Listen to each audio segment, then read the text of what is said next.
Like the Moscow Treaty Conference is going to be pretty ugly. A lot of infighting going on. First of all, for the card effects, Churchill requires a production put in the CBI theater, so we've already expended that. Northern flank, no Murmansk convoy came. Washington, Roosevelt won't be allowed to advance an issue, but he can still debate. Well, Roosevelt's not here, but I assume Truman is in the same position. Lady Gulf, not a big deal here. All it does is make sure one of these is devoted to the Southwest Pacific. If there was a Navy, it might sort it out. And possible partisan dispute that didn't happen. The Brits won the agenda item, but only by a point and only on Truman's tiebreaker. They then kind of pissed him off by putting a directed offensive from the U.S. on the map. You can see the Russians kind of said, "Screw you, man," and put a directed offense from Britain on and a strategic materials. U.S., their cards really played them here. They both did. And the Brits just put more directed offensives out. That's really asking for people to fight like hell over stuff, because it's going to be resources everywhere. No theater command choices. There might have been a good reason to put a European theater command. The Brits kind of considered it. They had a card for it, but they've already got the commands. So it's like, I don't want to risk losing by putting the chit out, even though I could possibly win the agenda item because I have some bonuses on it. But you know, it's not a high valued card, and it's not a lot of points. So, all three leaders got to play here. May have cheated. I'm just wondering if I used Truman. So here's the problem. This card, I marked, him not being there, but I think I triggered him. I had a pretty good card, though, that I don't know if the Brits would have countered. They played this. Pull this. No. Yeah, I threw Donovan out. That wouldn't work. I think I cheated. So let me back this up. I have the Donovan card in hand. I can't use Truman. So all he could really do was counter Stalin's Paul Mill.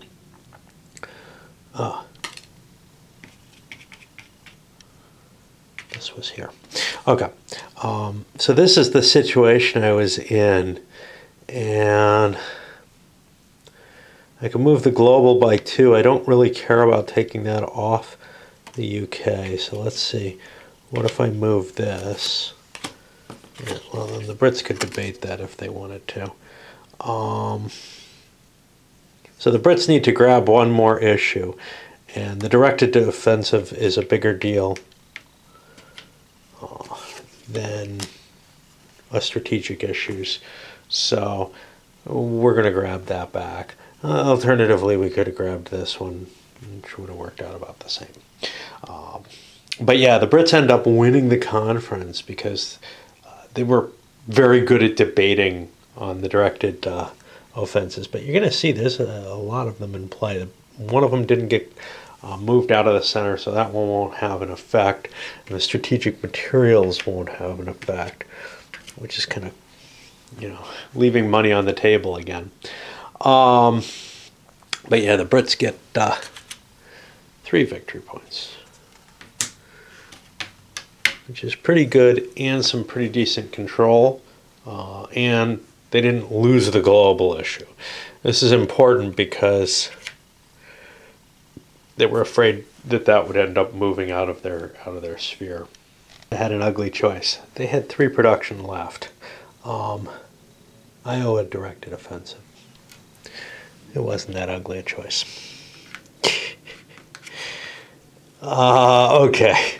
What I thought was happening was Russia was given the points to advance out of Korea into Japan, which is no better for them than any other possible resolution. So they're not terribly interested in it. Other people might be, and we might see other people throw some production into that front to get some navies. Navies are the key issue. I need 3 navies to make an invasion of Japan, but the chance is pretty low. That's probably going to be what we're going to be facing. So without more offensive support, etc., we're not going to make it in. So I'm not too worried about that. What the hell is going on here? Why?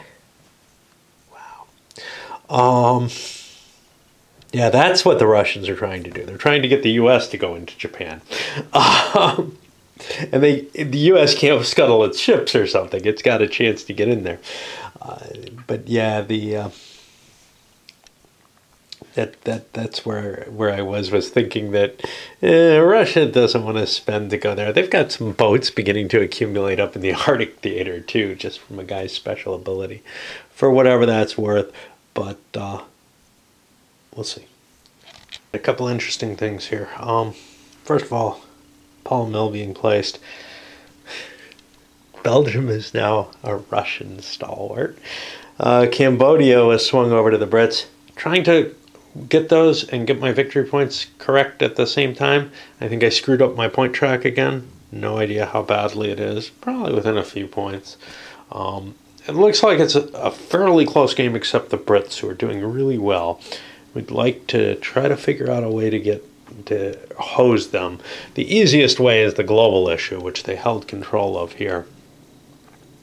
And of course, we don't know what their, special secret victory sauce is, which does totally randomize the game, because normally you'd be sitting at the end able to calculate who's going to win and what your chances are based on the end game die roll. We're not going to be able to do that. That's fine for solo. I don't know how exciting it is. Germans split evenly. Japanese, an interesting question here. So Russia, whether Russia is trying to enter Japan or not is the question at heart. If they are, then there's one Japanese unit facing them. I believe they're not, because, and this is where it says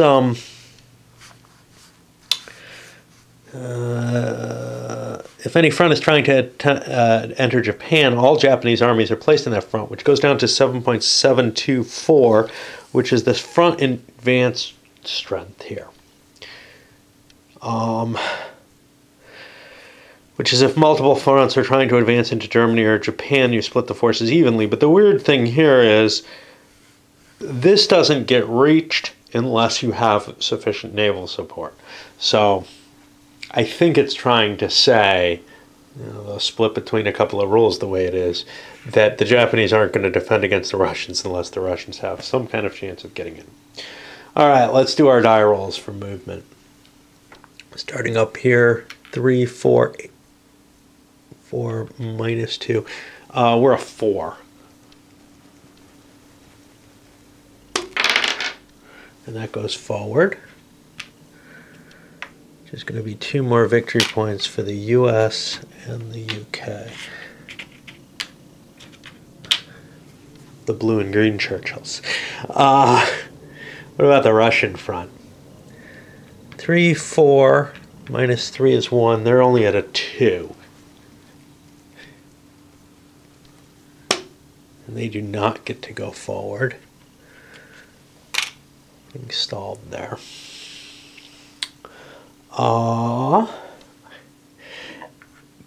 Tricky. Churchill threw his navy in here, so he's got some chance of getting forward into Hong Kong. In fact, 4 out of 10. And he doesn't. But now there's a possibility of pushing forward there, and he's a little worried about what's going on Japan. Obviously no chance here. What about here? 2, 3 to 6, we've got no chance, or 3 to 3 is 0. We've got no chance of getting in there, and here we should have a fairly good chance. 3, 4 is an 8. And you could actually slide into Japan this way. The US gets 3 more victory points for that. You could actually end up making a surprise attack from 2 spaces away, essentially, and getting in there. This is a problem for the U.S. They really want Germany to surrender so that they can get the bonus points for Japan surrendering, because Japan will surrender right away as soon as this goes forward, as soon as the Germans surrender. The majority of the forces are going to be facing the Western Allies, though, on this next turn, because they're getting closer and the Russians aren't. So that's something to keep in mind. Okay, as we push into the 9th conference, there's one more. I redid the victory points. This is where we are, I guess. Churchill, marginalized. Cannot use Churchill for advancing an issue, but he can still debate. Now, I think that means he's active, right? Which affects certain cards. Pressure for declaration of war against Japan. The directed the USSR directed offensive should have been on the table. I didn't put it there. That may have affected some of my choices, but we'll see. Roosevelt in poor health. Okay. Roosevelt can't attend the conference to advance an issue. So here we're in the situation that I'm more worried about, right? The last time we denied Truman access, and we're going to do it again, even though Truman was in fine health at this point. But I don't know what to do if it says Roosevelt in poor health. Maybe there's something that handles this, but before it made more sense. It wasn't a health issue. But in this case, and it may be covered somewhere. Governance card. It's hard to find things in this rule book, and I don't find it a terribly easy one to read either, but sometimes that's a matter of it's new concepts, etc., so they may not be where you expect them to be. Yeah, I can't make a judgment on this other than to keep going with what I've been doing, which is let's keep Truman out. Operation Grenade, we're getting an extra German unit over there on the Western Front, and then the partisans didn't have any effect. So we'll see. See whatever our advanced capabilities are. We got to worry because the U.S. could come in from either direction, and the choices over here. The Brits took a Pole Mill. They want to kind of feather their nest at this point. But remember, victory conditions are not who's at the highest necessarily. They're only at who's at the highest if you can keep them kind of close. And that's one of our worries right now, is we're 8 points ahead of the U.S. It's the distance between, it's the distance between first and third place that's important. So we're at, 11 points. Now, we have some problems here.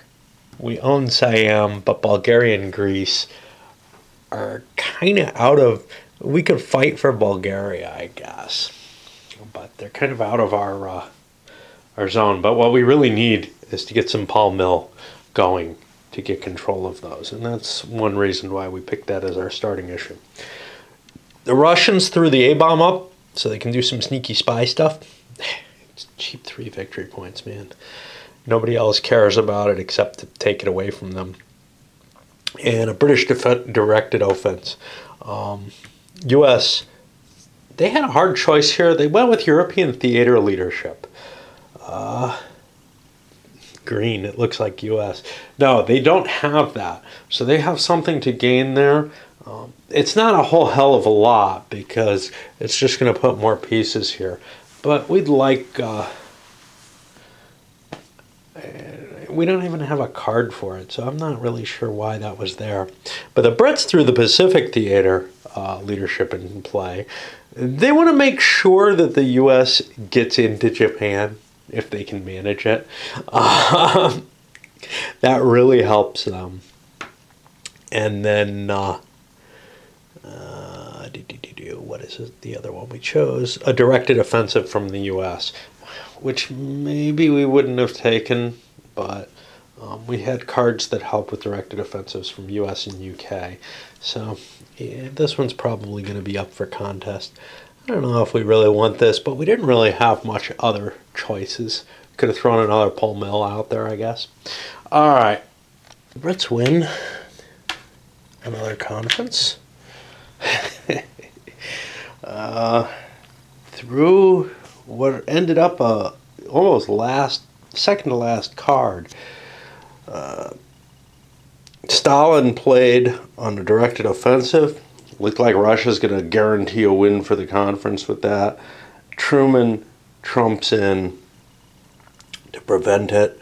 We didn't have to use Winnie again, and we managed to get 3 of the issues where everybody else has hit 2.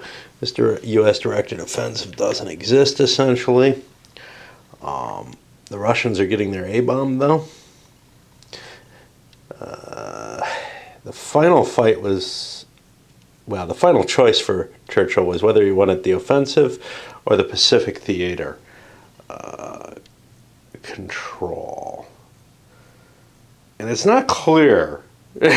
So here's the thing. He doesn't want the Pacific to advance from anybody's standpoint until he gets to Formosa, because that's 5 extra points for him that he doesn't want to then have to give to the U.S., which would be 8 points to each going into the Japan box. So everybody's got kind of this disincentive to get to the Japan box.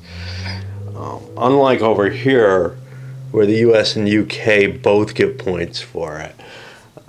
The Pacific is like, yeah, unless you hit Japan, you don't get anything. And anything you hit Japan with, the other side gets. So that's just, there's a lot of weird stuff in this game in terms of manipulating it. So let's see.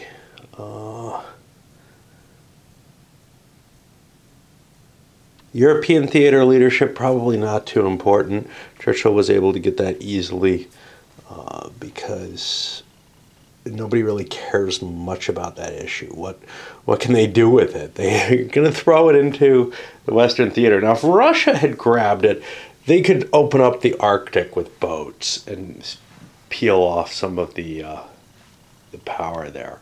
Basically, they're not going to get theater leadership, but they get the 2 extra chips for determining the theater leadership, which is kind of cool. All right, well, I guess we start actually resolving this all. Replacing the production, the Brits have to decide what exactly they want to do. They're going to lose a big point span here on the U.S. So maybe padding their points is the best thing, because if they can keep it close, it's not so bad. They have a good chance of winning. But we're in a position where the West Front is pretty heavily stocked. It might make it all the way to Germany. I'm not sure. Probably not. It's probably not that well stocked. But if I throw my resources in and theater leadership resources in there, there's a chance I could make it all the way to Germany and end the game. Because the game would end. Japan would surrender as soon as Germany does, because the nuke bomb. So what do I want to do with the Brits? Do I want to advance to Hong Kong, which may end up getting me 5 extra victory points, or do I want the Germany fall, which it probably will if I throw...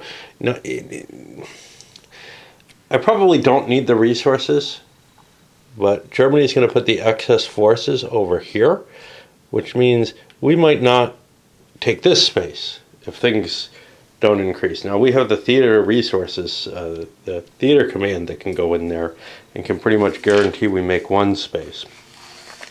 So what this ends up coming down to is, okay, how do we win this thing?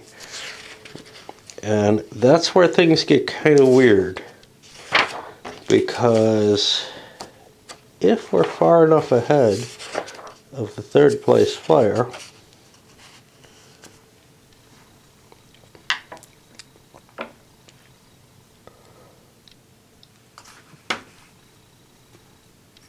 then there's a chance the second place player wins. And the danger with that is if if Russia doesn't advance their points somehow, because they didn't get the conference bid, we won the conference. Now we could help them win the next conference, even against their will, presumably. That's going to be tough. If they don't try to win the next conference, it's very easy to avoid winning a conference. You can just debate other people's stuff or try to move other people's stuff to the center, and you can pretty much guarantee you won't win a conference. But there's no real glory in coming in third in this game. Coming in third isn't ever going to win you it, except in the chaos situation, which might happen. If Germany doesn't fall, chaos is very likely, because nobody's concentrating on Japan at all. So the other option is if the Axis powers haven't surrendered, things get a little randomized, but they tend to shift more in favor of points. So I think right now I want to boost my chances to go into Hong Kong more than I want to push the West Front. It was largely moot. There was only one offensive strength that I had allocable, not two over here, because I had to pay for my pulp mill. It's time for me to start doing that. Actually, I've already allocated the troops, which I keep doing by accident as well, because I think, oh, I'm done with conference, it's time to advance things. I've got to do the pulp mill. The Brits are pushing in the west, though. And after the global issue was resolved, we can see the victory points, assuming they're correct, are very, very close. Again, I'll probably do a recalc at the end of the turn just to see. But we're also both 15 ahead of the Russians, which means, wow, coming in first may not be the goal. And this is problematic because Britain has to decide what they're going to do with their pips. What they'd really like to do is Bulgaria, because anything they put in Greece, except the political alignment, is likely to collapse there.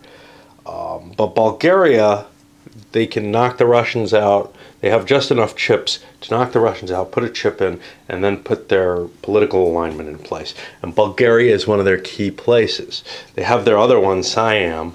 So, la la la.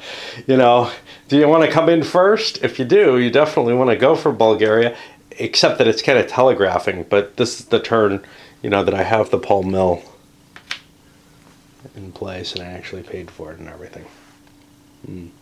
Well, that's what I'm going to do, but we'll see what everyone else does. I thought I was going to do, but the Russians cleared out my clandestine chit before I got a chance to up it. And now I'm shut out of my political chit. I have nowhere to place it. The U.S., on the other hand, does have a place, and this is Britain's own fault. They played an extra chit to knock the U.S. out of Malaysia. The U.S. went back in. And now, well, what are we interested in? Austria, Hungary, Poland. Yeah, we're pretty good in those. So we'll just go into Malaysia. And that's going to make it, the amount of effort we've put into there might make it look like we actually care about that. And the Brits, I think, waste one, because I don't see anywhere where there's a green tiddlywink and a place I can put it. Now for the fronts, which I've already allocated, let's start with the big one, the West Front here. And you can see the German army is largely there. There's a German army in North Italy, which can't do anything. 2, 4, 6, 8, 10, 11, 12. Minus 3 is 9. That's an 18. This could be over very easily. what is that? A 2 or higher, I think. Yep. That's going to be 2 advances.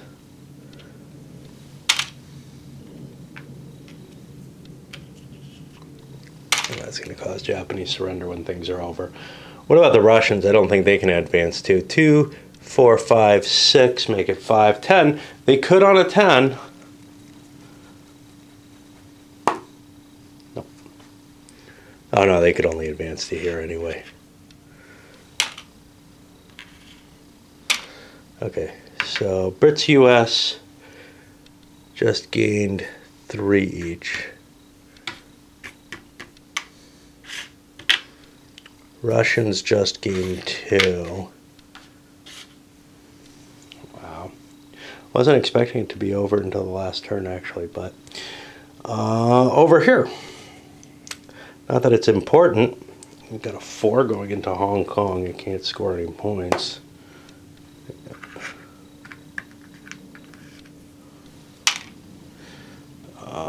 US can't make it in here.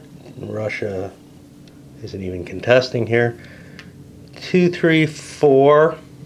We don't really want to make it, but why did we put forces there? Yeah, that's a good question.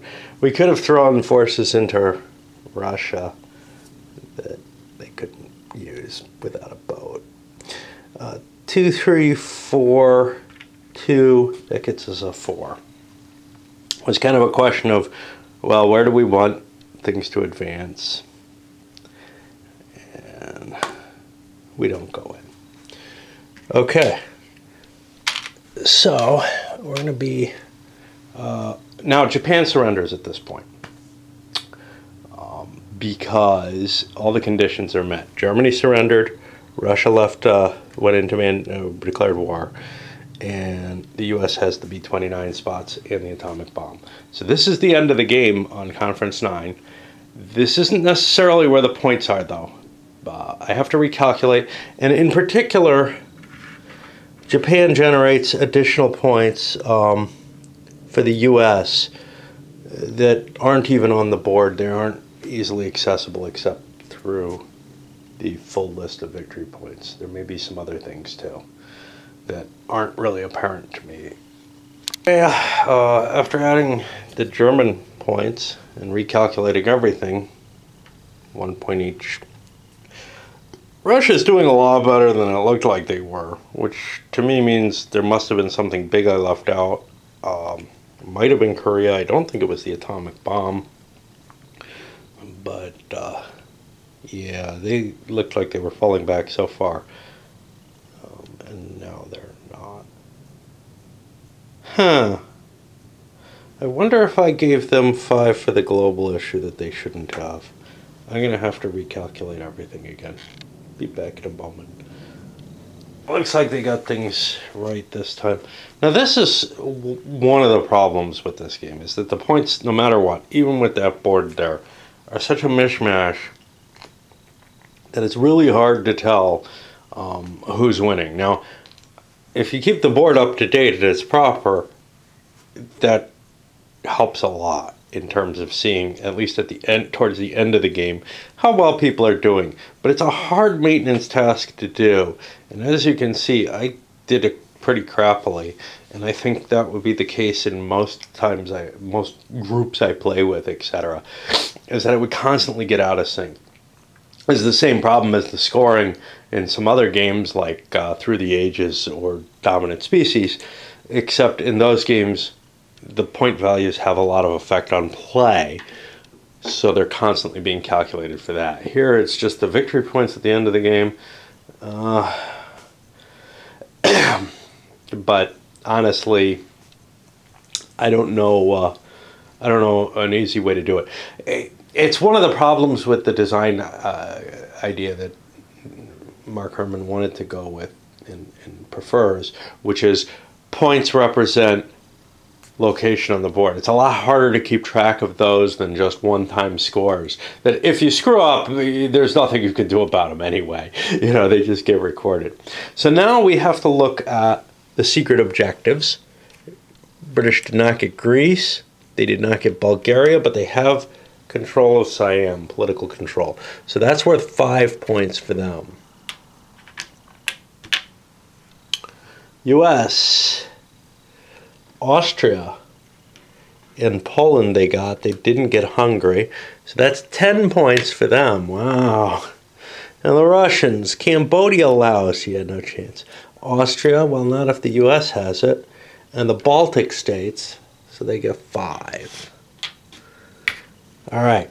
Now we look at the point differential.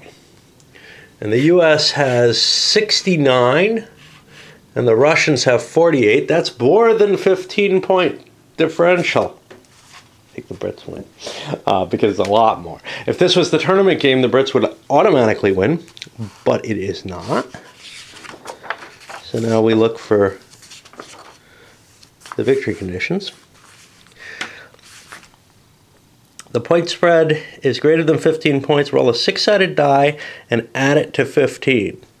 This will be the difference between the high score and the low score is equal to the less than the new value. The player with the high score wins. Okay, so how much did we say it was? 69 minus 48 is 21. That's just at the barrier. I think it's possible at a 6. 5 or 6 maybe, that the Brits don't win. And the U.S. wins. Yeah, that can feel a little cheap. I can tell you that much. That's why the tournament game has just the straight 15 points. It's going to be tough to keep a game within a 15-point tight spread, though. So, I don't know. But yeah, I mean, you know, it comes down to a die roll at the end, 1/3, 2/3. But if you don't like that, you play with the tournament game. You could actually move the point spread up to like 17 or 18 if you want, just to make it a little bit easier to actually get away with a win. But I could see the tournament game being a real knife fight for trying to slip those points in. The problem is, if you're in second place, it's probably not too hard to kick the third place player down further, which is one of a number of things that I feel almost suppresses a desire to actually conquer Germany and Japan. Because as you're walking into it, you know, if you're busy preventing someone else from scoring points, it may be harder to push the tracks forward as much as possible. Of course, the same is true if you're busy trying to collect as many points as you can. Obviously, there are a lot of points in moving the tracks forward, but there are a lot of points in the Paul Mill stuff and in the global issue and everything. And that's the first game I played where I was putting all my focus and almost none over into the military side. And as the U.S. player, kind of ignoring, putting too much effort into winning the war, the Brits weren't really doing a terribly good job of expressing their interests and my interests in terms of beating Germany.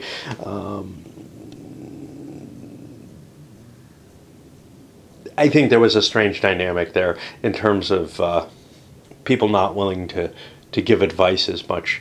There was a lot less table talk in that game than I would expect in a game.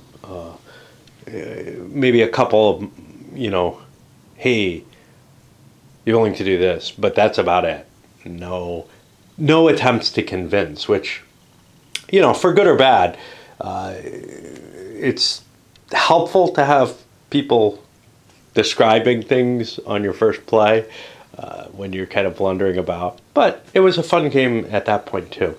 I think I've learned a lot here, even though maybe it's not expressing itself terribly well in terms of the videos, just because most of what I've learned has to do with the dynamism within the card play, and then also how it affects the victory points on the board, and the things you want to do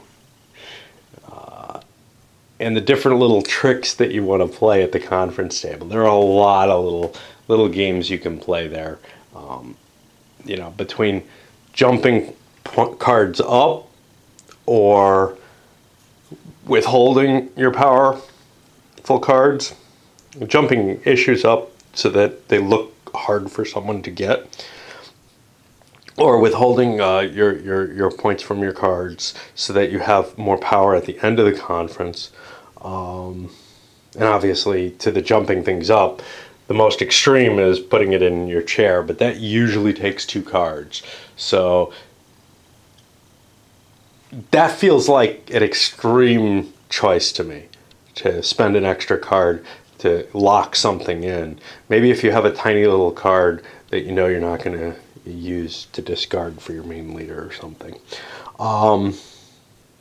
There's also, you know, this trying to keep the victory points balanced. This is the thing that really makes this interesting. So you could have a very simple game, kind of like the 1955 game here, where it's just control of the issues and that's all that matters. Sort of like the stripped away CDG style, this would be the stripped away of this. That probably wouldn't be terribly interesting, but it would be more interesting than 1955 because it's got that 3-player dynamism in it, where one person's, you know, obviously in the lead, even by a little bit, and the other 2 players are going to try to bring them down and keep things kind of close. What makes this really weird, though, is that endgame victory conditions, with or without the hidden extra victory conditions, where, yeah, but if somebody gets too much in the lead over the 3rd place player, the game changes significantly. And the problem I see with that really is that I think it's fairly easy to engineer a 2nd place player win.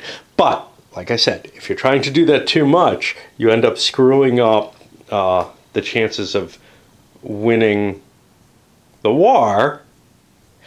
And this is what happened to me at the expo, and you end up tossing those victory conditions out and going to these 3rd ones where the person with the high score loses a die from his victory points. The person with the 2nd highest score loses half a die, and the person with the lowest score adds a die roll. Which means if things are kept close there, anybody could win. And if things aren't close, it actually really favors the 1st place player. Or the 1st and 2nd place players, depending on how close they are.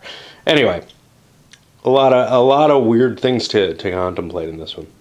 All right, let's send this up. I'm kind of impressed that I actually succeeded in winning the war. It didn't look like it was going to happen to me. You know, we were on the last thing, and I'm here 2 spaces away, and I just know, you know, from the conference, from the expo, that wow, it was really easy not to win the war. I think I didn't have the A-bomb at the expo though, which kind of made it. I had to try to win in Japan, and I was trying to win in Japan. I didn't understand that the U.S. doesn't actually want to defeat Japan; they want to bomb them into surrender. Points-wise, that didn't resonate with me. I feel like there's no way I could learn how to play this game properly without soloing it. There's some people who can kind of understand a game better playing it opposed, but man, this one's got so many little weirdnesses to it that I just don't think I could. All right, up it goes.